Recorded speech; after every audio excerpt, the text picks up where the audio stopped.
Hi, folks. Thanks for joining us. My name is Tamir Novotny. I am the Executive Director of Emerging Practitioners in Philanthropy here with my team, Biz Gormley, our Director of Operations and Member Services, and our newly arrived Operations and Special Projects Associate, Teresa Mebri.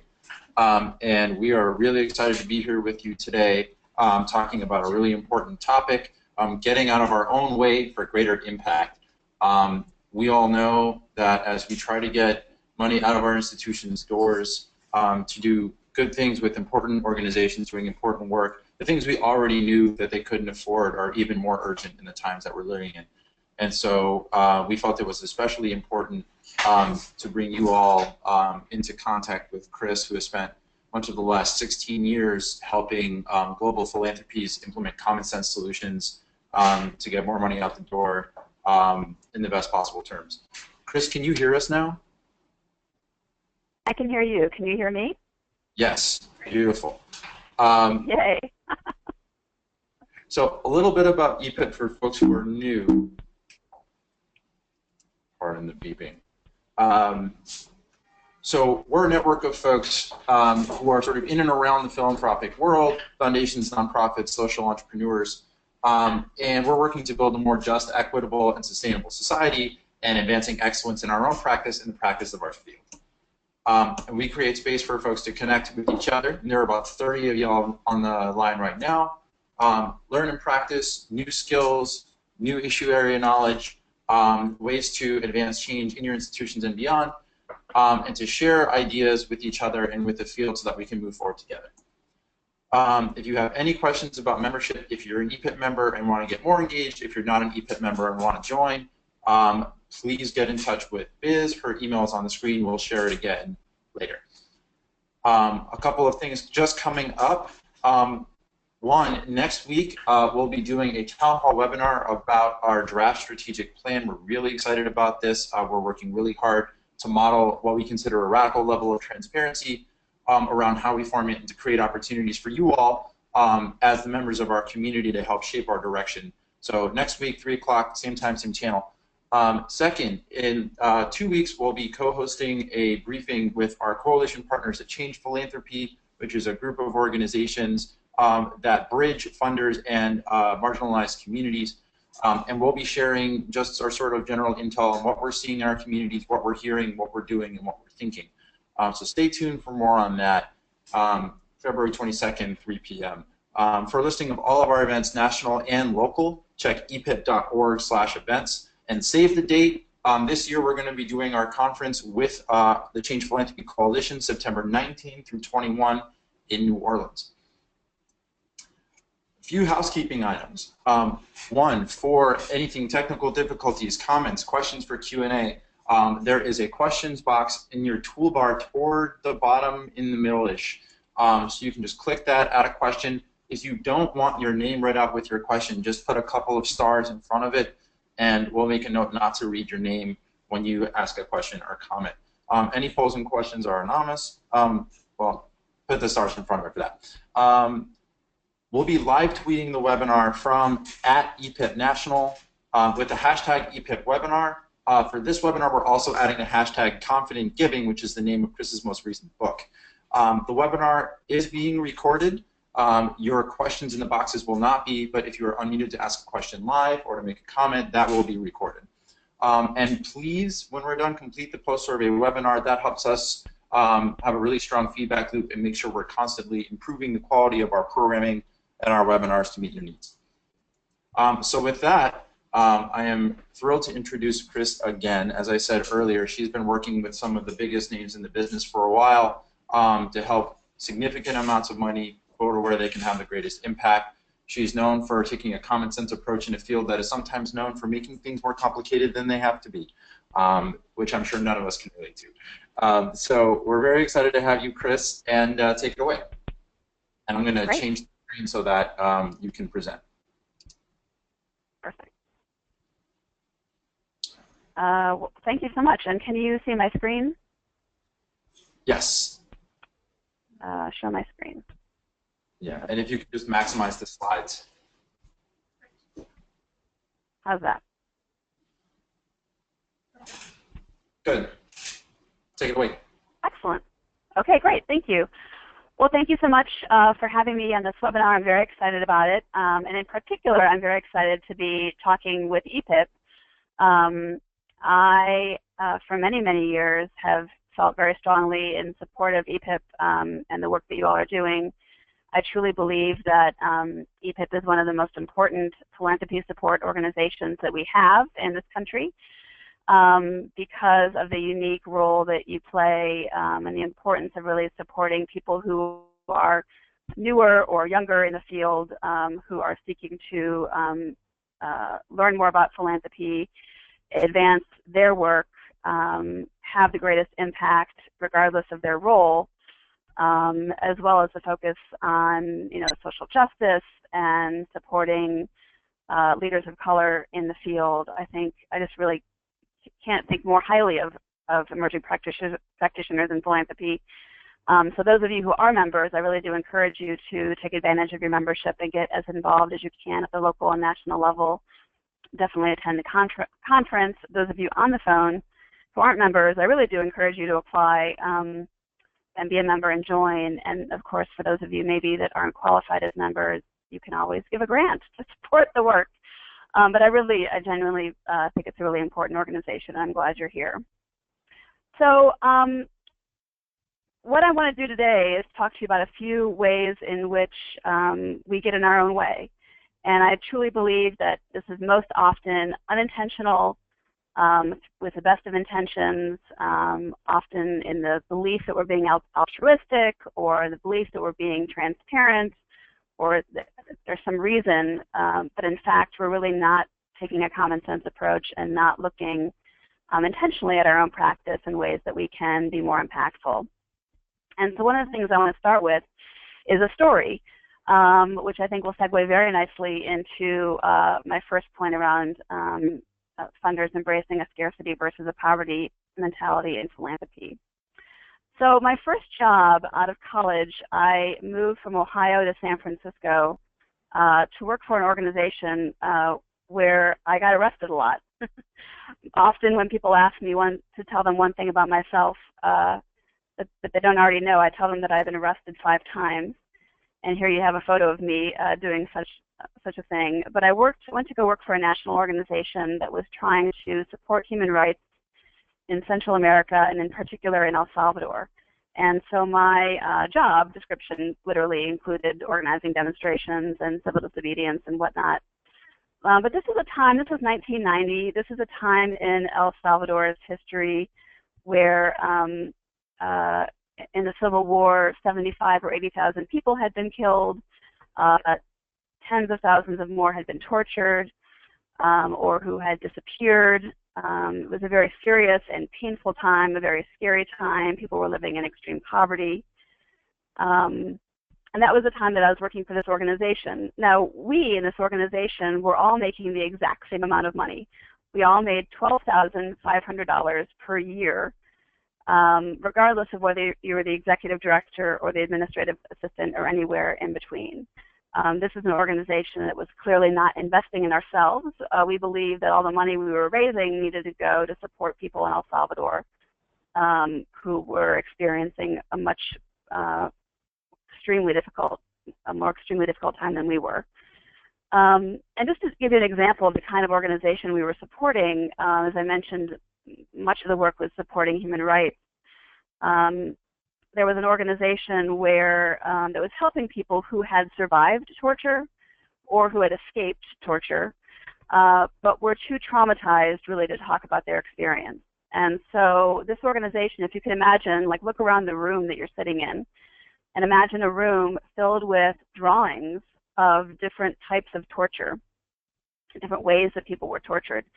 And that was a way for people who were too traumatized from their experience or too embarrassed to talk about their experience to literally point to the pictures of what they had gone through as a way to begin to communicate. So that was the kind of organization that we were supporting. Now, in 1990, you may or may not recall, the brand spanking new technology of the day was the fax machine. Fax machines were very exciting. You know, email existed at the time, but the 16 people in the United States that were on email were emailing each other, and the rest of us were very excited to send faxes to each other. And we used fax then the way we use social media now. It was a way to quickly get information directly to people, to educate them or to mobilize them. So we send fax alerts to get people to call their congressperson or to head downtown for a demonstration or whatever it was. So fax machine technology was so important to this organization that we didn't feel we could afford to buy our own fax machine. Instead, we went to a sister organization that was 10 city blocks down the street. So we were in San Francisco in the Mission District at 26th and Mission, and we walked down this, half a mile down the street to 16th and Mission with our fax, our pieces of paper in hand to fax. We would fax them, and then we would turn around and walk half a city block back to our office. Now, we faxed all the time. We faxed often every day, often multiple times a day. So that was our strategy for faxing. Now, fast forward, I'm heading to my first delegation to El Salvador. And I'd never been there before. I wasn't quite sure what to expect. And at the time, the Salvadoran government was not too keen on groups of Americans coming down to help. So we had to go really clandestinely. So we would all arrive at the San Francisco airport dressed in our best suits or dresses as if we were tourists.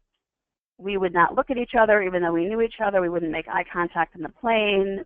We got off the plane. We all rendezvoused at a particular location, again, pretending that we didn't know each other.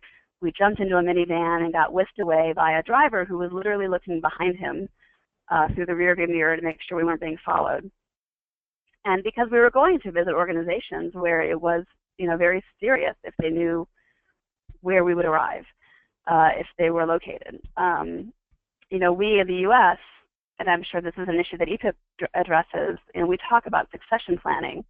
And do we have a talent pipeline? And what's going to happen when the executive director retires? Who's going to fill his or her place? Well, in El Salvador at the time, succession planning literally meant if the executive director of the organization is assassinated, who can immediately step up and take his place? And if that person disappears, who can fill her shoes? And if that person is killed, and so on and so forth. So this is the kind of organization we're walking into. I'm not quite sure what to expect. It was certainly an adventure getting there. And so I opened the door, and what do you imagine was the very first thing that I saw? Well, you can't tell me because you're all on mute, but I'll tell you. It was a brand spanking new fax machine, right? It was like this, it stood up. This fax machine was, the top of the line. It could fax, it could copy, it could collate, it could staple, it practically made the coffee.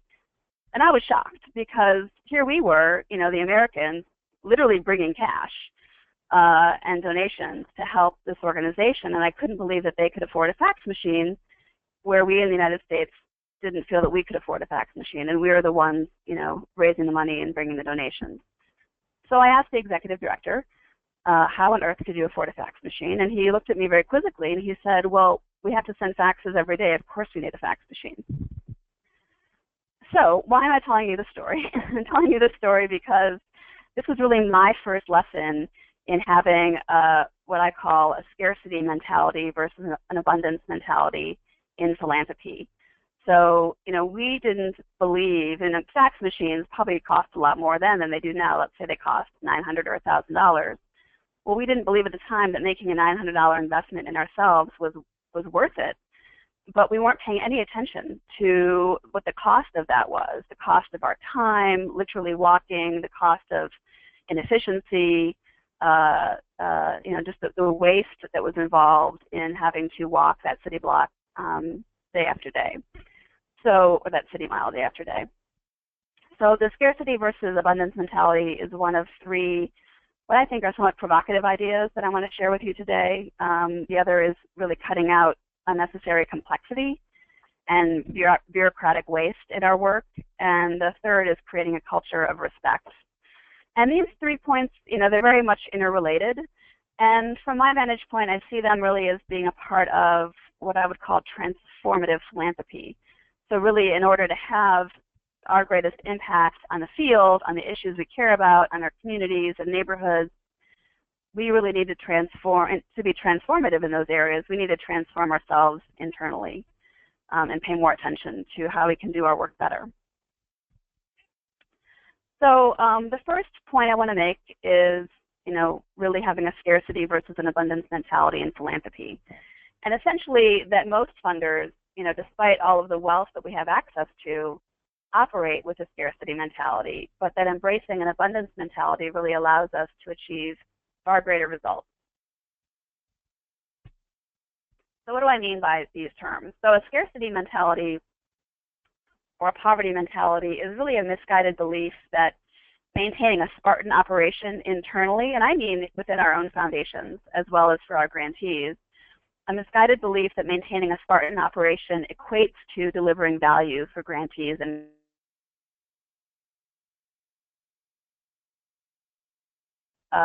internal investment isn't important unless it's really urgent. Opportunities are limited by our capacity. Improvement is incremental. We should do more with less.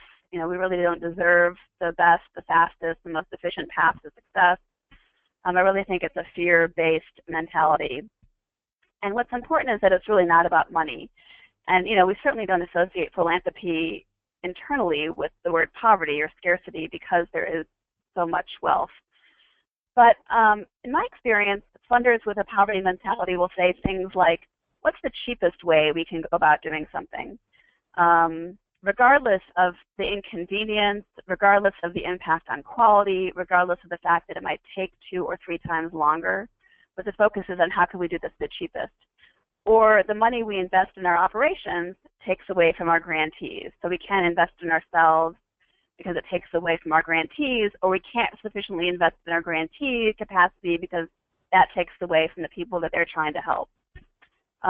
Or one of my favorites is, funders that insist that only 10% of the grant can go toward grantee overhead, or that, I had a client once who said that, they actually the board refused to invest. Any of the grant dollars could not be spent on staff. So the nonprofit organization was supposed to run a program, but they weren't given funding to cover the staff salaries to run the program.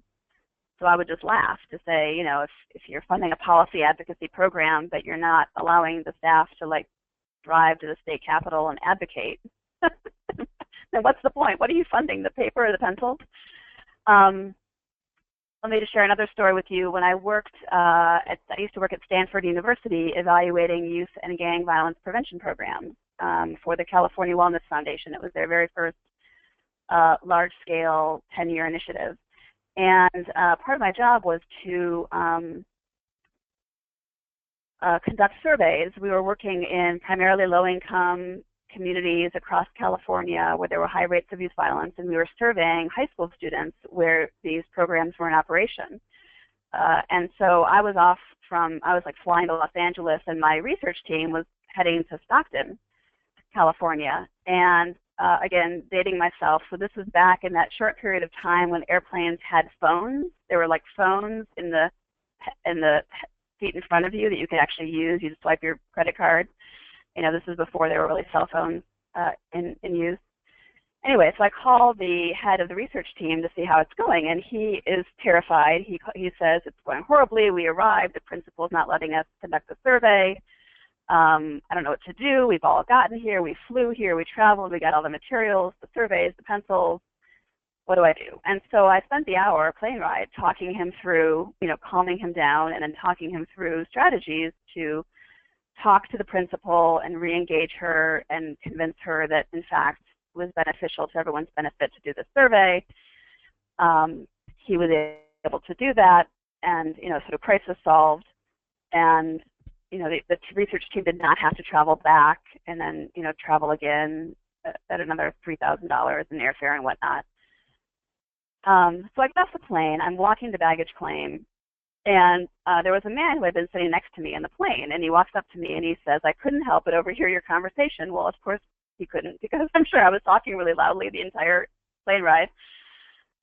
He hands me his business card and he says, if you ever need a job, I will hire you. I was so impressed by the fact that you worked so hard on your business trip. You handled yourself so well. You clearly, solved the crisis, solved the issue. And, if you need a job, let me know. And I said, thank you. And I put the card in my pocket, and I don't know that I ever looked at it again because I liked what I was doing and I wasn't looking for a job. A few weeks later, I am told by my boss's boss that, or my boss says that the head of the research center is angry at me because he was reviewing my expense report, and that was an $80 phone bill. He couldn't believe that I would spend $80 on a phone call, and he was refusing to reimburse me and was demanding that I pay for the phone call myself. And again, this is an example of a poverty mentality and the focus on cost. So it was looking at a phone bill, which, quite frankly, shouldn't cost $80. It is sort of ridiculous on its face, but not paying any attention to what I was able to accomplish, the value of that $80, or the value of, saving $3,000 in having to, do the travel all over again. So a couple of examples in philanthropy.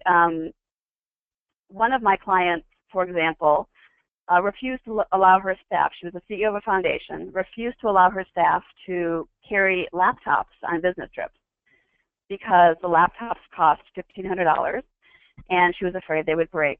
And so it didn't matter that staff couldn't check email on business trips, they couldn't review proposals, they couldn't get any work done, that they came back to the office, 3 days later with a pileup of proposals to review and phone call and emails to return and whatnot. The impact on customer service for grantees was irrelevant. Her focus was on the $1,500 that likely wouldn't have been necessary anyways because people don't really break their laptops very often. Another example is the CEO of a new health conversion foundation that I was coaching. And so she's a new foundation, new CEO, relatively new board, and she was working, 12-hour days, trying to handle both strategy and the minutia of the foundation, like scheduling the caterer for the board meetings. And she was had been asked but had been denied any resources for administrative support.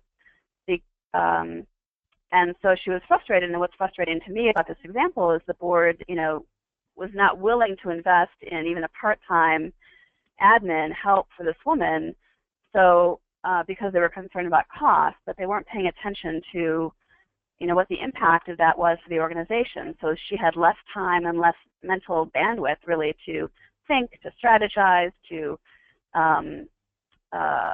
develop relationships, leverage resources, develop partnerships, things that were important for her as a CEO to do. They were really hamstringing her along. So what is abundance? What is an abundance mentality? Abundance is really the belief that internal investment is important, that opportunities are a reason to grow, advances can be made in leaps and bounds, successes can be replicated and improved, that we can handle situations, we can bounce back quickly, and really, we deserve to make investments in ourselves, appropriate investments to achieve the greatest outcomes, or we just, our grantees deserve investments in them in order to achieve the greatest outcomes. Really, the more you put in, the more you get out. And so in my experience, funders who embrace an abundance mindset will ask questions like, so we're developing a new funding initiative in early childhood. Who are the top experts in the country who could inform our work? We deserve the best thinking on this, so who's the best of the best, and let's involve them. As opposed to, who happens to be down the street at the local university, and that person might be the top expert, but really thinking about what's the best information we can get. Or what are the tools or resources or technology that our staff need to operate in an optimal way, or that our grantees need to be as effective as possible. Or they may ask, if this project or program or whatever it is we're working on was to become a national model or an international model, what would that look like? And then what are the kinds of investments that we need to make now, or things that we just need to put in place now in order to make that happen? So it's really an abundance, it's a mindset about how you can, rise to greatness and invest in yourselves in order to accomplish that. So, and again, abundance really isn't about spending gobs and gobs of money. And I'm certainly not talking about, we need a retreat in Hawaii, right? I'm just talking about reasonable investment. So one example, I used to do consulting with the Charles and Helen Schwab Foundation, and they we were working to support a new program in substance abuse treatment. And they asked the question, who is the top expert in the country that can inform this? And so I identified a man by the name of Tom McClellan out of the University of Pennsylvania, who was really one of the top experts, and called him. It didn't cost anything, but we really were advised by some of the best thinkers in what was the most pressing needs and how this foundation could support it. Another very simple example, the Moses Taylor Foundation in Scranton, Pennsylvania, is a new health conversion foundation. So a new board, the board had been the hospital board, and now they're a foundation board. And the CEO said, hey, let's bring as many board members as I can to the Grantmakers in Health Conference so that they can learn not just about what philanthropy is in Scranton, Pennsylvania, but what is health philanthropy in this country, and what does that mean, and how are other health conversion foundations prioritizing their work, and helping the board have a better understanding of the field in general. Another quick example of abundance is I served on the board of the Community Foundation of Lorain County in Ohio, and the CEO brought Emmett Carson to speak at a board retreat. Now, Emmett, you might know, he was the head of the Community Foundation in Minneapolis, now heads up the Silicon Valley Community Foundation, and he came and spoke to the board about risk-taking. And really his message was, based on all of his experience, the important role that community foundations can play in serving as leaders in communities and taking tremendous risks, and what that means. And, you know, I don't know what he was paid to come out. There was probably some speaker fee, and of course his travel was reimbursed, but it wasn't a big investment. But the payoff in terms of the board development and understanding of risk, you know, 6 years later, the board members are still talking about that retreat. And the CEO can still references when he's suggesting the organization get involved in something that's a little more risk-taking. He'll reference Emmett Carson. Remember when Emmett came and talked to us? This is an example of risk-taking. It might work, it might not work, but we're going to be out on a limb. Are you guys on board? And the board would be on board because that was invested in them. Okay, so next I'm going to talk a little bit about streamlining operations and cutting the bureaucracy and complexity. I really believe there is a tremendous amount of internal waste and sloth in philanthropy. Internal waste and sloth. And really grant makers need to look much more at their own hoods, under their own hoods, and really identify ways to streamline their work, their entire operations. And so what do I mean by streamlining? I mean really looking at every aspect of our work and our operations to find any unnecessary blockages, duplication, wasted efforts, any kinds of barriers to impact. You know, here's just a few examples of things that I've heard of in the past few months from either clients or colleagues that I've talked to in the field. One is a foundation CEO who was, this existing foundation, and she became the new CEO, and was shocked to learn that it took 9 months to make a grant. Now, this is a well-known foundation. I won't name names, but you all have heard of it. She just couldn't believe it, and when she asked the staff about it, it was just sort of it had just evolved. You know, no one was really paying attention to the fact that it took 9 months to get a check out the door. Another example is a foundation. We wrote some case studies for this foundation. Some of them were about 4 pages in length, but it took 6 staff people to edit the 4-page case study. You know, there was the director of the program, there was the communications associate, there was the communications director, there was, I don't know, lots and lots of people. And so you just have to question, like, how much resource is being spent with 6 people editing a 4-page document. Another example is a foundation that requires 3 consultants to respond to every RFP. So if the foundation is hiring a consultant, they must issue an RFP for the consultant to start with. Problem A. Problem B is the foundation has to obtain proposals from 3 consultants in order to hire one. So if they put out an RFP for consultants and 2 consultants submit proposals, they have to actually, that's not good enough because it's not 3 consultants submitting proposals. They have to actually go out and find, some other warm body to submit a proposal so that they can have 3. And this is under the guise or the belief that this is about transparency and really finding the right consultant and not spending too much money. But just think of the waste of time involved for everybody, not just the staff, but the consultants, and how much time delays can be involved because you're ready to go. You're probably already needed to start the project last week, and now you have to go and spend more time finding another consultant, talking to them, waiting for them to submit a proposal before you can hire the person you probably wanted to hire anyway because you know that they do a good job. Another example is, and these, most of these are often small examples that just really add up. Clients, again, another new startup foundation was sending me a check for my invoice. I invoiced her and asked for the check. And she emailed back and she said, great, it takes 2 weeks for our foundation to process checks. Now, there were a staff of 2. It was her and the woman who wrote the checks, was in the office next door. And it was just silly to me that she, couldn't walk down, take 5 steps and ask for someone to cut a check and mail the check. But she sort of just assumed that that was a normal process. 2 weeks sounds reasonable for check writing. I'll just add that as a protocol without thinking about, well, what's actually necessary and how quickly can we get this accomplished. Another one is a new foundation CEO who had worked for a foundation previously, and it was their only other foundation job. At that foundation, her first foundation, they conducted site visits. There was a practice to conduct site visits with just about every applicant.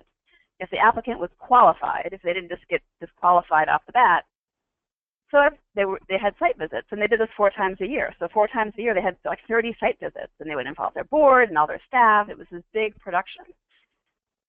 And so she went and became the CEO of a new foundation, and she just instituted the site visit protocol without even thinking about it, without thinking about, is this a good use of time, just assuming that that was how things were done. So again, a lot of this is unintentional. You think you're doing the right thing, but in each of these examples, I think the foundation leaders really failed to apply basic common sense and examine their internal protocols to identify what the blockages, the barriers, and the waste were. And again, they seem minor individually, but they really accumulate and grow. It's sort of like black mold. It just kind of keeps going. And it results in a tremendous amount of wasted staff time, wasted foundation dollars, and unnecessary delays, in my experience. Kris, quick time check. You've got about 8 minutes before we move to Q&A. 8 minutes before what? Before Q&A. Oh, perfect. Okay, great. So here's my visual for what I think should happen with internal bureaucracy and flaws. I think we should take a sledgehammer to it. I really think that, in my experience, there's a handful of grant makers that have really intentionally made an effort to review their processes and identify what those blockages and inefficiencies are, and make strategic investments to improve them. And they also hire great talent and trust those staff to do the job well, so that you don't need 6 staff people to edit the document because you've hired good people and you trust them to do their job well. So for example, Blue Shield of California Foundation, another client of ours, at one time had their board dockets were 300 pages long. So every quarter the board, you can imagine the screams of excitement on the board members' face when they received their 300-page board book to read for the board meeting. And they were able to get it down to 30 pages. And they did that through a very intentional process of examining every step of the way, from the time a proposal came in the door to the time a grant recommendation and an award letter was made, and managed to dramatically reduce those steps. I think we've all heard of an organization or a project called Project Streamline. If you haven't, I encourage you to look at it. It provides a lot of ways to help foundations reduce the hoops that nonprofits go through to apply for grants and to submit proposals. So essentially, the point is you don't want to make a nonprofit, spend $5,000 of their own time for a $15,000 grant. The California Healthcare Foundation is another great example of a foundation. They have a very intentional peer review process. So when proposals are submitted over a certain amount, it isn't just the program officer reviewing it, but it's the entire program team and, quite frankly, any staff in the foundation that can review it and provide comments. And they really have invested over time a lot of resources in making that process be as efficient and smooth as possible because they truly value it as part of the culture of the organization and what they're seeking to accomplish. Yeah, so streamlining, as I mentioned, is really, there's lots of ways to do it, but it doesn't have to be that complicated. You can really take any process that you have, any protocol, any effort. I was working on a project for a foundation where I realized it was an RFP project, and the RFP was allowing grantees to take about 3 weeks to apply. From the time they received the RFP to the time they submitted their proposal was 3 weeks. And during that 3-week period, they actually had to identify possible partners that they could collaborate with, and they had to obtain matching funding. So it was really a lot. But the foundation gave itself 5 weeks to internally approve the RFP document. So they had, every department had a week, and it went in sequential order. So they gave themselves more time to approve a written RFP document than they gave the grantees time to apply for the money. And it wasn't that they were trying to be mean, they just weren't thinking. And so I think you can take just about any process or aspect of our work and apply some common sense approaches to just figure out how to do this faster, smarter, with less wasted effort and less duplication.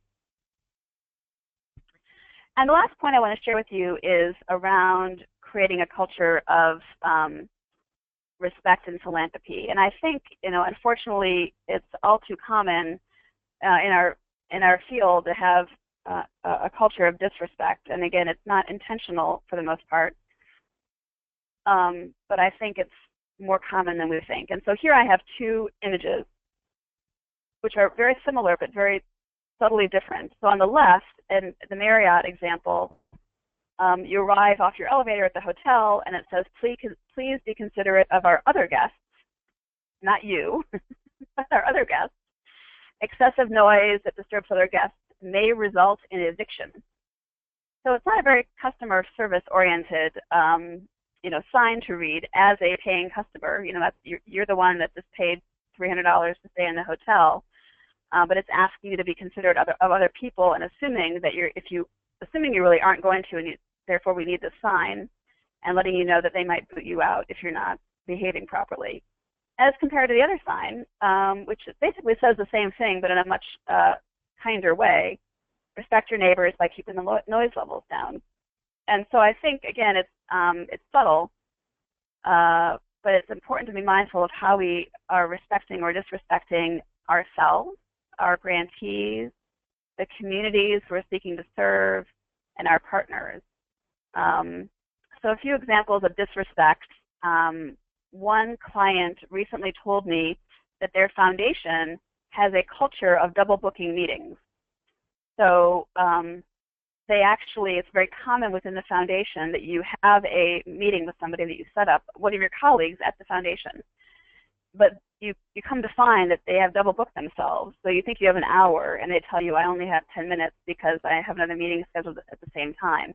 And this was so much a problem that my client was actually concerned. We were trying to set up meetings with other foundations, which included the CEOs of some other foundations, and they were actually worried that they would set the meetings up, people would agree to come, and then not show up. For an issue that was actually of strategic importance to the foundation. Another example is a foundation that, a funder who refused to travel to meet with grantees, even in their own area. He insisted that the grantee come to him because he simply didn't want to be bothered with traveling to go meet the grantee. So this was a foundation not located in an area accessible by public transportation, and was kind of an intimidating organization to come to for a grantee. And he was simply not, he was just focusing on his own needs and not thinking about the needs of others. Another example is a foundation insisting that its own cash flow needs, a foundation of maybe, I don't know, $100 million a year in giving, so whatever their assets were in hundreds of millions of dollars or billions of dollars, but was concerned about being able to make a payment in time because of its own cash flow needs. So again, it's just being disrespectful about the needs of others. Some examples of respect, a few, are, again, the Charles and Helen Schwab Foundation, when it chose to move from being a responsive grant maker to a more strategic grant maker, was concerned about many of its grantees, its long-standing grantees, who would no longer be eligible for funding under the new priorities, but was willing to make what we call bridge grants. So it gave them a year of transitional funding at the same amount they had been receiving before as a core support grant. They could use it for whatever they wanted to do to help them transition. The Barr Foundation in Boston, under the leadership of Jim Canales, underwent some strategic planning and was very transparent with their grantees. They actually blogged about their strategic planning process, during the process, to keep people appraised of what was going on. The David and Lucille Packard Foundation has an anonymous phone number and anonymous email account where if you as a grantee have any concerns about what you're experiencing, you can submit your concerns anonymously without fear of any, not getting funded in the future. And they created a process where all staff had to respond to emails and voicemails within a certain, period of hours or days, and share that with their grantees. The grantees can know what to expect. Another foundation has a value of supporting grantees, and so they take that value very seriously, and on a daily basis ask themselves, if we're making a decision, are we doing this because it makes it easier for us, or does it make it easier for our grantees? And if it's only to make it easier for them, they don't do it. They really focus on what's easier for grantees. So it's really creating a culture of respect in the organization. So lastly, just a few suggestions of things that you can do. Regardless of your role and level of authority within the foundation, I think there's lots of things to do. One is certainly brainstorm, with yourself or your colleagues or hopefully your whole staff. Where are there areas in, streamlining and customer service and having, a scarcity mentality? Where do we fall short, and where are our strengths? So what's not working well, and then just think about, what's our ideal state? Where do we want to go? What's it going to take to get there? And then assign people to make some change and see what happens when you're able to make some of those change. Or you yourself could offer to identify 3 ways to, reduce bureaucracy or speed up the grant making process, and brainstorm solutions and test and implement them. Another great approach is, do the math. Sometimes these things take, if you added up the staff time and tacked on 25% benefits, looked at the hourly rate just by calculating, someone's annual salary divided by 2,080 hours per year, you come up with an hourly rate, and then calculate how much time some things are taking. I think people would be surprised that a staff meeting cost $3,000 in staff time, but nothing got accomplished, or 6 people had to edit a 4-page case study. Certainly you can survey your grantees and your partners. There's formal ways of doing that, but even informal ways of doing it. And then I think looking at the values that you have as a foundation, and are there values that really aren't being realized in your work. So I'm going to pause there and see if there are questions or suggestions. I'd love to hear if anyone has suggestions of ways they've tackled some of these issues, ways these issues have surfaced in your foundation, or ways you've addressed them. Kris, thank you so much for taking us through that. there are two ways that you can ask a question. One is there's a question box in the middle of your toolbar. You can just click to open the box and type in your question there. The other thing that you can do is in the attendee section, you can raise your hand, and then we can try to unmute you if you're dialed in to ask your question that way. But just to get us rolling, Kris, some of the things that we're talking about, especially when we're talking about, for example, a culture of respect, it feels like these are things that, like, they almost seem like they should be obvious, right? And one of the things that struck me so much about your book was how many of the things you talked about, like, just seemed like common sense. So, what's your sense of what's the leap for someone to think about? You know, how can I treat my grantees or my internal colleagues the same way I would treat a friend or a member of my family? Wait, can you say that last part again? How would I treat them if I treated them like they were a friend or a member of my family? Yeah, so it sort of occurs to me that, like, if you're planning a dinner party at home or something, like, you sort of think through these little things about, like, you know, does everybody have a fork and knife, or do people know how to get to my door, like, whatever those things are. And sometimes it sounds like it in a culture that it might be considered less than a culture of respect,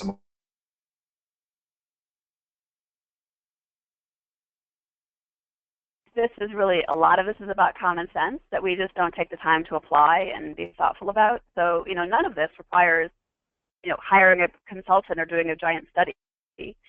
I think it just requires, you know, probing and perhaps starting small. You know, talking to grantees about what their experience has been, approaching the foundation, raising concerns, you know, and just getting their feedback and asking them for suggestions of how, you know, you could operate differently or better. Have they had different, more positive experiences with other funders? What are those experiences? And being open to ideas and feedback. I think also, you know, I'm a big believer in, you know, piloting things and starting small, trying things out, seeing if they work. If they do, great. If not, you know, scrap it or tweak it. So you can take a few ideas of things that might not be as effective and see if you can reduce it, you know, make improvements. If it does, in fact, you know, take you 6 months to make a grant, you know, turning that into 6 weeks might be a little daunting, but you could certainly reduce it to 4 months, you know, pretty readily. And, you know, and find out a year later, ask yourself 6 months later, you know, was that helpful? Did that create new problems? You know, what resulted from the experience? But, you know, certainly raising these needs is important. Coming up with solutions, being accountable to them, and then checking back to see if they worked. Thank you. We have a question from the audience. What advice do you have on bringing everyone to the table in order to tackle some waste challenges or redundancy issues internally?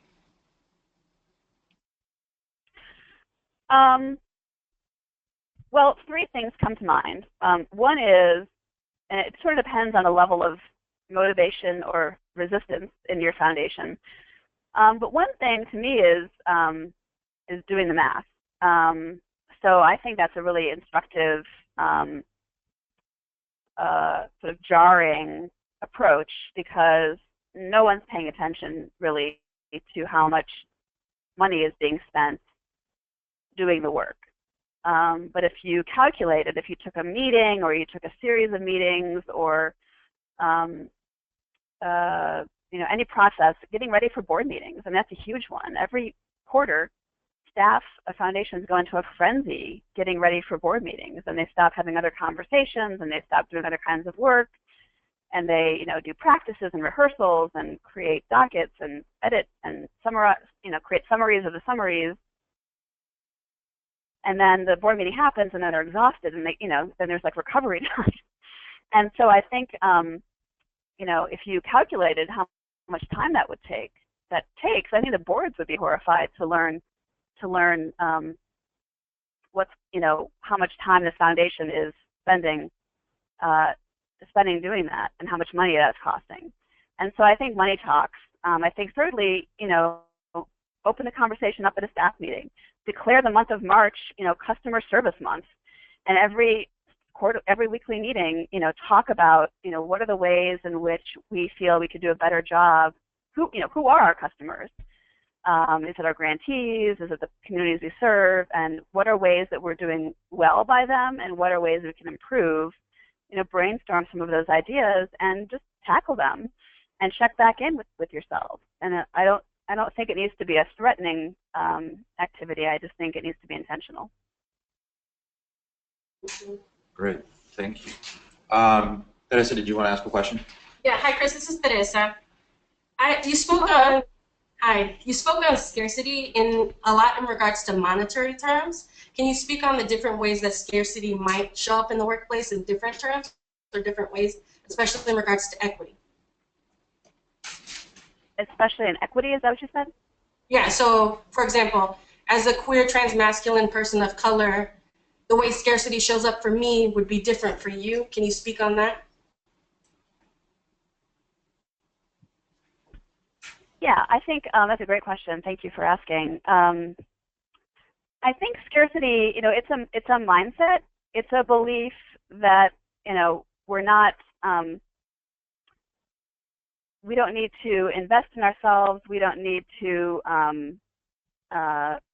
be thoughtful about the work that we're doing and how we're going about doing it, and are we enabling ourselves to be as successful as possible. So scarcity can show up in not applying a diversity, equity, and inclusion lens to our grant making, through the belief that we're not, we can just keep on doing what we're doing. We don't need to pay attention to, how we're going about our work and how we're preventing ourselves from being effective because we're not bringing in the right talent. We're not analyzing our data for who we're serving and how we're serving them. We don't need to look under our own hoods and see how we could be doing our work better. And so I think, I totally agree with you. It's not just a money investment. It's really a mindset of lack of inclusion, lack of capacity, and lack of, I guess, true transparency and really willingness to investigate ourselves and explore ourselves for who we are as funders, and how can we position our foundations to be as impactful as possible. So that's a really good point. It shows up in myriad ways. Did that answer your question? Yeah, can you give us some tangible examples of how we can move forward? Maybe as somebody who is not in a position to leverage much power, but ways in which we can advocate for ourselves or our colleagues and our communities. Yeah, and is there any specific example you're thinking of? No, just any advice or suggestion that you might have. Maybe if it's advocating for a promotion when you've been passed up, or anything like that, or how to advocate in centered community and communities you may come from in moving forward in the grant making process, or who you're serving. Yeah. So this depends in part on the organization you're in and the ways in which people, or the people you're trying to influence, I think, receive information and make decisions. So, for example, some people are very much data-driven and are, compelled by data and information. And so, for example, there's lots of ways that one can disaggregate data within your foundation to really unpack and better understand what's actually happening. So you might learn through that that there are very few organizations led by people of color that the foundation has supported. And no one really paid attention to that or noticed it previously, or that there's certain grantees in certain neighborhoods or certain communities that are not, the funding is not going to those organizations. It wasn't intentional, but nobody was paying attention. And so I think sometimes you can bring data to bear to make the case that this is a problem, or it's different than our perceived understanding of what we were doing, and helping to create change that way. That would certainly be one example. I think another example, again, in meeting the needs of community, is to see if there's ways to engage in greater conversation of between community members, grantees, senior staff in foundations, and board members, so that people can better understand what's happening, how issues and needs might be changing that folks might not be aware of, and areas where investment can be helpful. Fabulous. Oh, sorry. I guess my last point. Go ahead. Oh, sorry. My last thought would just be, you know, I'm certainly a big proponent for speed. I think philanthropy moves slowly, too slowly. But sometimes you need to go slow to go fast. And so, you know, there's lots of examples where I think people have tried to push things through and not engaging the right people within the organization who are in decision-making positions, only to find out, you know, a year down the line that, you know, it's going to fall flat because the right people weren't engaged. And so I think sometimes we have an eagerness to make things happen fast, but if we take time in our strategic from like a change agent perspective and really think about how do we change what's happening, maybe it takes 2 years instead of 1, but at year 2, you're going to be where you want to be as opposed to, you know, suddenly starting all over again. Thank you. So it's just after 4 o'clock. We imagine folks may have to jump onto other calls. So if folks have any follow-up questions, again, please be sure to fill out the follow-up survey. You can ask those questions in the survey, and we can relay them to Kris and try to get back to you with answers. We'll also be sending out a link to Kris's book, Confident Giving. Kris, again, thank you so much for doing this with us. Really helpful to get a nice injection of common sense into what's often a highly and unnecessarily complicated field. So very much appreciate your perspective and your time, and looking forward to staying in touch. Wonderful. Thank you all. And don't hesitate to reach out to me if you have any other questions that you weren't able to ask. And in addition to the link to download the book, I will also share some other free articles and resources related to the topic that I think might be of interest. So thank you all.